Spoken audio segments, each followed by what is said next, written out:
Buenos días amigos, continuamos con nuestra lectura del libro La Tierra permanece. Capítulo 5. El regreso al oeste, al hogar, pensaba ICH. Fue un verdadero viaje de placer. Un hombre y su perro en auto. Los días se deslizaron sin incidentes notables. En los campos de Pensilvania el trigo era castaño dorado y las espigas le llegaban al ICH al hombro. Cuando vio la barrera de peaje apretó con todas sus fuerzas el acelerador y corrió por las curvas a 120 y 130 kilómetros por hora. Ebrio de velocidad, sin pensar en el peligro, entró así en hoyo. En las ciudades y pueblos ya no había gas, pero ICH había encontrado un calentador de querosén de 2 picos. Los días de buen tiempo acampaba en el bosque y encendía una hoguera. Las conservas eran aún su principal alimento, aunque en los campos cosechaba espigas de maíz y cuando podía legumbres y frutas. Le hubiese gustado comer unos huevos, pero las gallinas habían desaparecido completamente, y lo mismo los patos. Comadrejas, gatos y ratas habían exterminado sin duda a aquellas volátiles que no podían vivir sin protección. Una vez, sin embargo, ISH oyó la ronca llamada de una pintada, y en 2 ocasiones vio unas ocas que nadaban en las acequias. Mató una, pero descubrió que era un animal demasiado viejo y duro para una marmita de campamento. Los pavos no faltaban en los bosques, y de cuando en cuando cazaba alguno. Con un perro de caza hubiese podido conseguir quizás algunas perdices y faisanes. Princesa se lanzaba a menudo tras el rastro de innumerables conejos, pero nunca traía ninguno. Y SH terminó por preguntarse si esos conejos siempre invisibles no serían imaginarios. En los campos abundaba el ganado, pero las labores de carnicero le desagradaban y el tiempo caluroso no invitaba además a comer carne. De vez en cuando se veían unas ovejas. Cuando el camino cruzaba algún terreno pantanoso, debía cuidarse de los cerdos tendidos a la sombra en el fresco cemento. Algunos perros famélicos erraban aún por las ciudades. No se veían muchos gatos, pero de noche estallaban a veces coros de maullidos. Habían vuelto a sus hábitos nocturnos. Evitando las grandes ciudades, ISH corría hacia el oeste, Indiana, Illinois, Iowa y atravesando campos de trigo y pueblos soleados y desiertos de día y oscuros y desiertos de noche. La naturaleza salvaje seguía apoderándose del mundo. Aquí, entre las hierbas de una acera asomada un retoño de álamo. Allí, un hilo telefónico cruzaba el camino. Más allá, unas huellas de barro revelaban que un cuatí había abrevado en la fuente de una plaza, al pie de una estatua a un soldado de la guerra civil. Encontró otros seres humanos, una pareja o tríos. Las moléculas aisladas se reagrupaban. En general todos se aferraban al lugar donde habían vivido antes del desastre. Nadie manifestó deseo de seguirlo. A veces lo invitaban a quedarse. El ofrecimiento no tentaba a ISH. Aquellas pobres gentes arrastraban una vida corporal, pero le parecía a ISH mentalmente muertas. Habían estudiado bastante antropología como para saber que había habido anteriormente otros casos. Un individuo no suele sobrevivir el cuadro de su existencia, privado de familia, amigos, oficios religiosos, placeres, hábitos e incluso esperanza. No es más que un cadáver animado. La catástrofe no había concluido. Un día ISH encontró a una mujer loca. Sus ropas revelaban que había sido rica, pero ahora no era capaz de atender a sus necesidades y el primer invierno acabaría con ella. Muchos sobrevivientes decían que las ciudades habían sido numerosas. Pero las emociones y la soledad no habían trastornado de ningún modo a ISH. Se sorprendía a veces, lo atribuía a su curiosidad, su carácter, la lista de cualidades que había redactado un día y que debía ayudarlo en esta nueva vida. A veces, sentado en el auto o ante el fuego, se sentía asaltado por imágenes eróticas. Pensaba en Anne, la neoyorquina con su belleza rubia, fresca y limpia. Pero Anne era una excepción. En general las mujeres iban desarregladas y sucias, y solo dejaban su apatía para reír histéricamente. Sin duda, muchas eran asequibles, pero no le inspiraban ningún deseo. Quizás su actitud era un efecto de la catástrofe, pero no se preocupaba. Con el tiempo todo volvería a la normalidad. En las ardientes llanuras de Nebraska el trigo seguía en pie.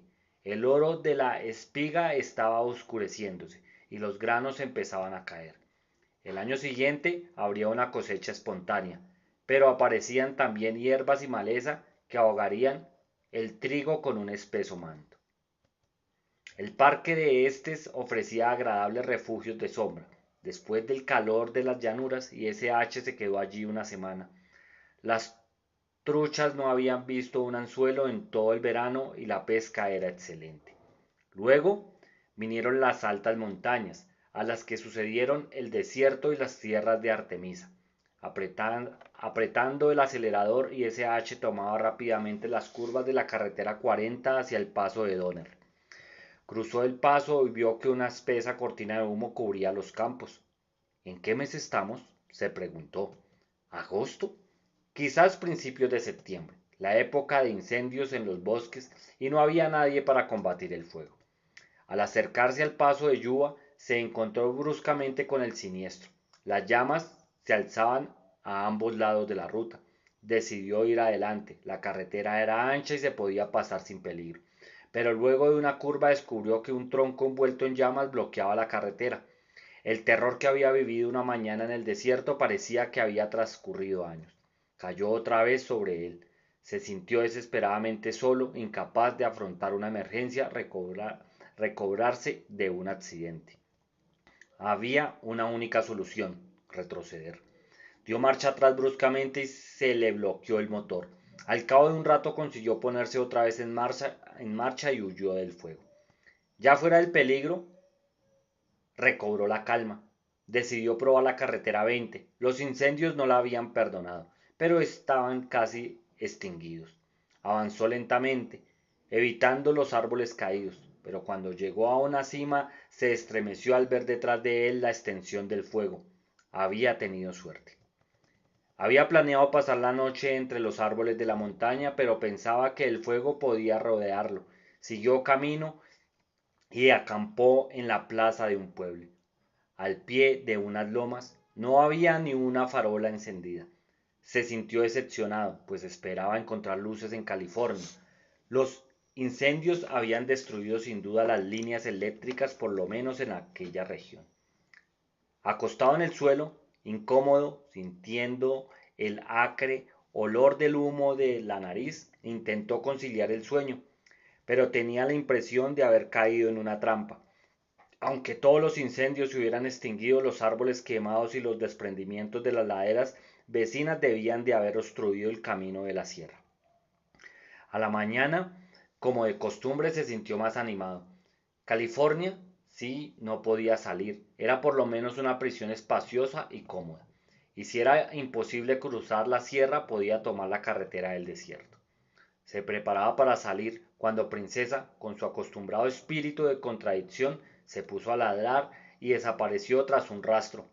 Irritado, S.H. se resignó a esperarla, y como la perra tardaba en reaparecer, alteró sus planes y pasó la mayor parte del día tendido a la sombra de los árboles, semidesnudo. Reanudó su viaje en las últimas horas de la tarde. Llegó a la cima de la montaña al anochecer. La bahía se abría en abanico ante sus ojos, con su corona de ciudades. Sonrió al advertir que en las calles había aún luces encendidas. Había olvidado el espectáculo. Las centrales de vapor se habían detenido casi inmediatamente y las pequeñas fábricas hidroeléctricas no habían funcionado mucho tiempo. Sintió un curioso orgullo. Aquellas luces eran quizás las últimas. Durante un instante se preguntó si no habría sido víctima de una alucinación y se encontraba ahora en una ciudad donde todo funcionaba normalmente. La larga carretera desierta lo devolvió a la realidad. Las manchas negras indicaban que la electricidad faltaba en algunos barrios. Las luces del puente del Golden Gate se habían apagado también, o quizás las ocultaba la niebla que subía de la bahía. Entró en la avenida San Lupo. Nada parecía haber cambiado. Siempre habrá una avenida San Lupo, pensó, y recordó a los otros sobrevivientes. Él también había decidido refugiarse en un sitio familiar y regresaba con la fidelidad de una paloma. Abrió la puerta y encendió la luz. Todo estaba como antes. No esperaba otra cosa y sin embargo sintió una sorda melancolía.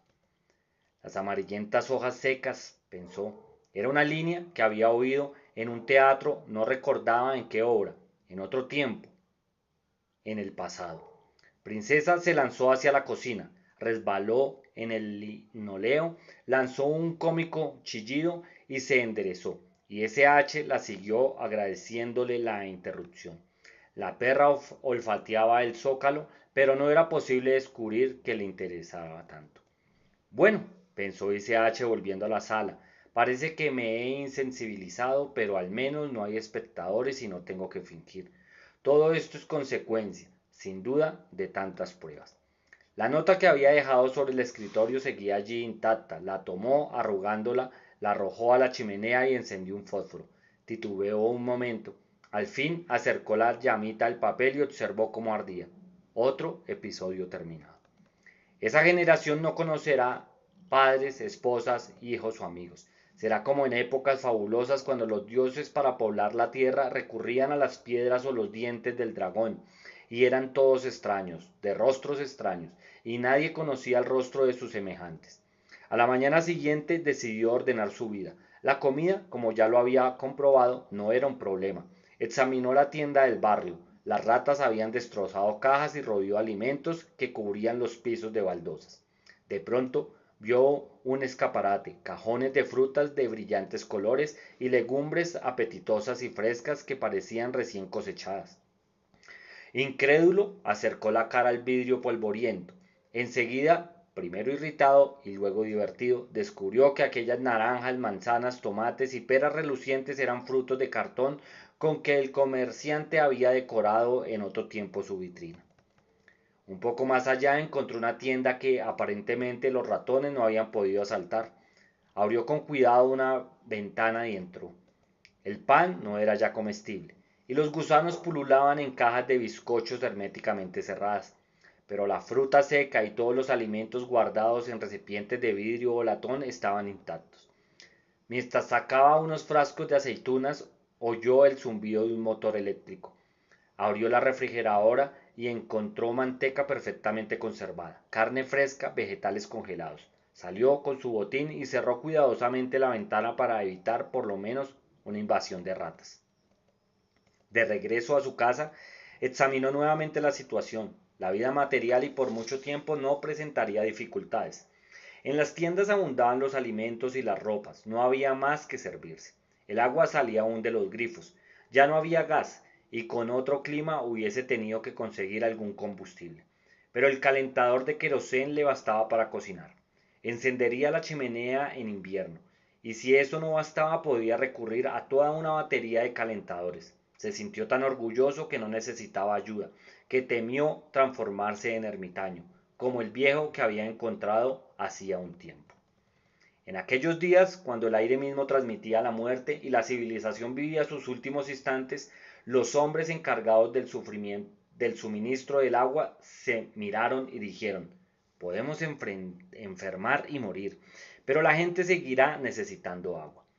Recordaron entonces los planes que se había trazado en otra época, cuando se vivía con el temor de los bombardeos. Abrieron válvulas y canales. El agua que bajaba de las montañas serpenteó en los largos sifones, entró en las tuberías subterráneas y al fin en los depósitos, presta a salir por todos los grifos. Ahora, dijeron los hombres, podemos desaparecer, pues el agua correrá hasta que el óxido roba las tuberías y eso no ocurrirá en vida de nuestros hijos. Luego murieron, pero como hombres de honor que cumplieron hasta el fin su tarea, el agua seguía pues brindando sus beneficios y nadie sufría sed. Corrían aún en abundancia cuando los últimos sobrevivientes cerraban tristemente por las calles. Al principio, ISH temía morirse de aburrimiento, pero pronto encontró en qué ocuparse. La fiebre de actividad que había mostrado en el viaje al este había desaparecido.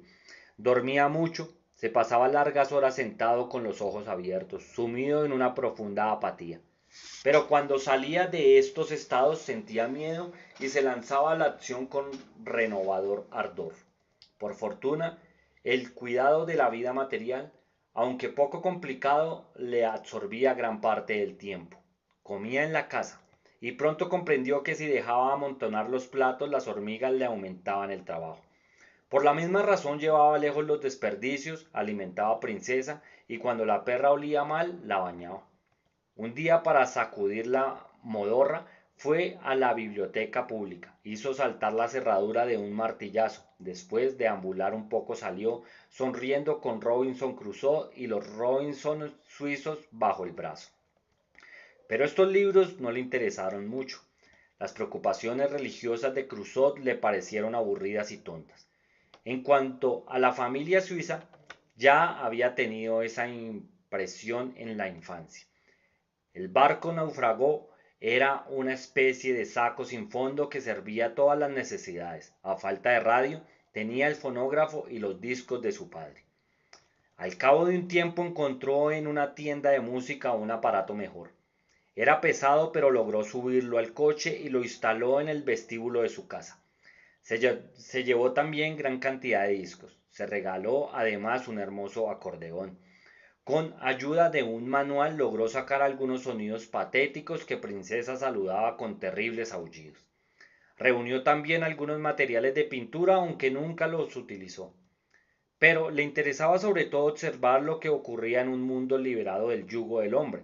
Recorría en auto la ciudad y el campo vecino. A veces se paseaba por las lomas con sus prismáticos de larga distancia. Princesa lo abandonaba de pronto para lanzarse en persecución de su eterno conejo invisible. Un día salió a buscar al anciano que amontonaba tantos objetos heteroclíticos. No sin trabajo encontró la casa, un desordenado nido de ratas, pero el viejo no estaba allí y nada indicaba que viviera aún. Y ese H, descorazonado por tantas decepciones tentativas, no buscó otros compañeros. El aspecto de las calles cambiaba lentamente. La sequía de verano seguía aún, pero los vientos traían polvo, hojas muertas, detritus y los amontonaba aquí y allá. No había en la ciudad muchos animales, perros, gatos o ratas. En algunos barrios, sin embargo, sobre todo en los muelles, pululaban los perros, pero pertenecían todos a la misma raza, terriers o mestizos de terriers, pequeños y activos. Habían abandonado ya sus viejos hábitos e iniciado una vida nueva. Siguiendo quizás el ejemplo de las ratas, asaltaban y asolaban las tiendas. Las ratas roían las cajas de cartón y luego entraban los perros y se comían las galletas. Pero se alimentaban también de ratas. Así se explicaba su número en las zonas donde siempre habían abundado los roedores, aún antes de la catástrofe. Los perros habían perseguido o matado a los gatos, o a costa sin duda de algunos arañazos habían logrado satisfacer su hambre. Esos perros divertían a ISH, se paseaban con la despreocupación tradicional de los terriers y hasta con un aire fanfarrón. Aunque sucios y flacos, parecían vigorosos y seguros de sí mismos, como si pensaran haber solucionado el problema de la comida. Eran sin duda los ejemplares más independientes de la especie, los que nunca se habían preocupado mucho de los hombres. Y ese H no le interesaba, y se mantenía a distancia sin buscarlo ni reunirlo.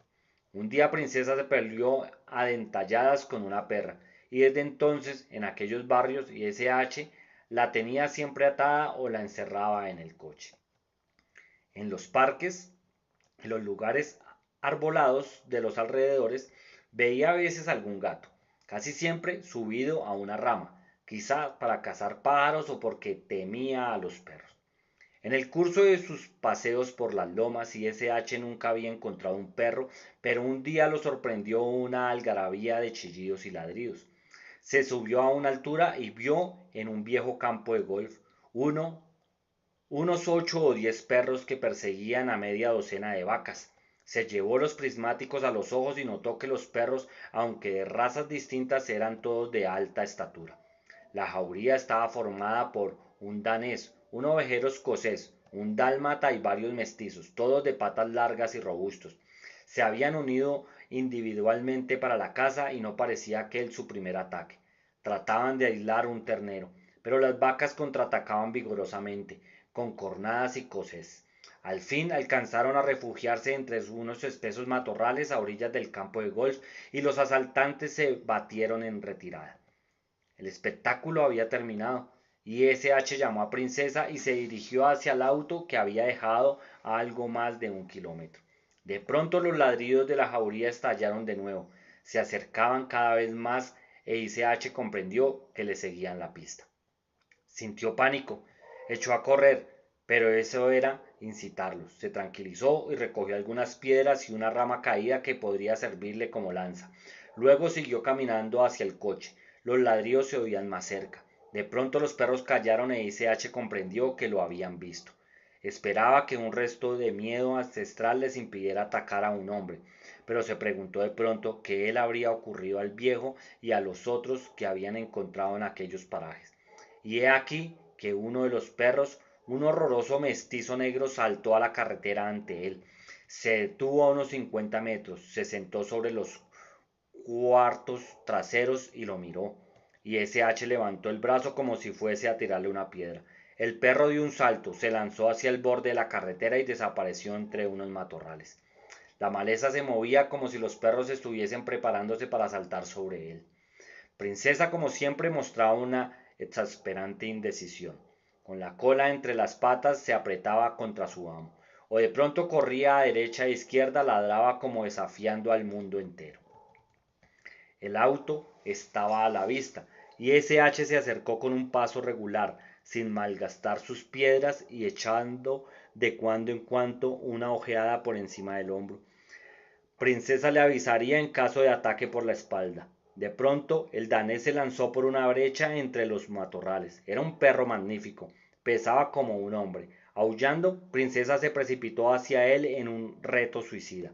El danés le saltó al encuentro y a la vez el ovejero escocés apareció a la derecha. Pero Princesa se escabulló con la agilidad de una liebre. Los dos perrazos chocaron uno contra otro y rodaron por el suelo gruñendo. Princesa regresó a frotarse contra las piernas de S.H. Apareció entonces el dálmata, cruzó la carretera y se detuvo, mostrando una lengua roja, y S.H. no se apresuró ni aminoró la marcha. El recién venido era de aspecto menos feroz que sus compañeros, e S.H. estaba decidido a hacerle frente. Un hermoso collar con una placa de metal le rodeaba aún el cuello pelado. No sin inquietud, S.H. advirtió que a pesar de su flacura y sus salientes costillas, el animal no había perdido su vigor. Evidentemente a los perros no les faltaba comida, conejos, terneros o cualquier carroña. Esperaba que no se devoraran aún entre ellos y que ignorasen el gusto del hombre. Cuando llegó a unos 6 metros del dálmata, S.H. sin detenerse alzó el brazo en un ademán de amenaza. El perro metió la cola entre las patas y huyó. El auto estaba muy cerca e S.H. suspiró aliviado. Bueno amigos, hasta aquí voy a dejar esta parte del capítulo 5. Más adelante continuaremos con la parte 2 de este capítulo. Espero sus comentarios, escríbanme qué tal les está pareciendo el libro, la narración. Les pido disculpas si a veces me equivoco, de pronto hay ruido del exterior, me distrae un poco. Hay unas palabras nuevas también algo complicadas de pronunciarlas y entonces les pido de antemano disculpas por los errores que cometa cuando esté leyendo. Entonces amigos, pues me gustaría tener sus comentarios, qué tal les está pareciendo el libro, si les ha gustado, si no. De todos modos, es un libro que vamos a terminar, no lo vamos a dejar a medias, vamos a continuar hasta el final, pero es importante saber lo que piensan y saber qué otros libros les gustaría que leyera. Gracias por escucharme y más adelante continuaremos con la otra parte de este capítulo.